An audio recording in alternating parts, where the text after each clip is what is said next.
హోలీ పండుగను ప్రధానంగా ఉత్తర భారతదేశంలో ఎంతో వైభవంగా జరుపుకుంటారు. ఈ పండుగ వెనుక ఒక గొప్ప పురాణ కథ ఉంది. ఎప్పుడో ఒకప్పుడు హిరణ్యకశిపుడు అనే రాక్షసరాజు ఉండేవాడు. అతను చాలా అహంకారంతో నేనే దేవుడు అని ప్రకటించాడు. అందరూ తనను మాత్రమే పూజించాలని ఆజ్ఞాపించాడు. కాని అతని కుమారుడు ప్రహ్లాదుడు మాత్రం భగవంతుడైన విష్ణుమూర్తిని భక్తితో పూజించేవాడు. ఇది చూసి హిరణ్యకశిపుడు కోపంతో కుమారుడిని చాలా విధాలుగా హింసించాడు. కాని ప్రతిసారీ విష్ణువు తన భక్తుడిని రక్షించాడు.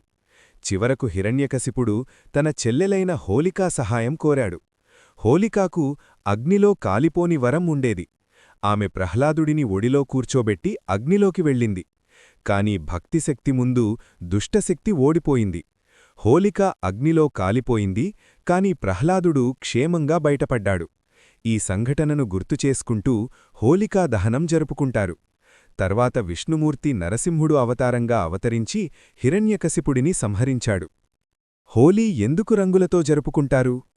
హోలీ పండుగకు శ్రీకృష్ణుడితో కూడా ఎంతో అందమైన సంబంధం ఉంది. ముఖ్యంగా వృందావనం మరియు గోకులం ప్రాంతాల్లో హోలీ వేడుకలు చాలా ప్రసిద్ధి పొందాయి. శ్రీకృష్ణుడు చిన్నప్పటినుంచే ఎంతో చిలిపి స్వభావం కలవాడు. ఆయన నీలివర్ణంతో ఉండేవాడు. కాని రాధాదేవి తెల్లటి వర్ణంతో ఉండేది. ఒకరోజు చిన్న కృష్ణుడు తన తల్లి యశోద దగ్గరకు వెళ్ళి అడిగాడు, అమ్మా, నేను ఎందుకు నల్లగా ఉన్నాను? రాధ ఎందుకు తెల్లగా ఉంది? అప్పుడు యశోదమ్మ నవ్వుతూ, నీకు నచ్చిన రంగు రాధముఖానికి రాసేయి అని చెప్పింది. ఆ మాట విన్న కృష్ణుడు రాధమ్మ ముఖానికి రంగు రాశాడు. ఆ తర్వాత రాధా మరియు గోపికలు కూడా కృష్ణుడిపై రంగులు చల్లారు. అలా ప్రేమతో ఆటపాటలతో రంగుల సంబరాలు మొదలయ్యాయి. ఈ చిలిపి ఆటలే తరువాత హోలీ పండుగగా మారాయి. అందుకే వృందావనంలో హోలీ వేడుకలు ఎంతో ఉత్సాహంగా జరుపుకుంటారు. అప్పటినుండి వృందావనంలో రంగులతో ఆటలాడుతూ హోలీ పండుగను జరుపుకోవడం ప్రారంభమైంది.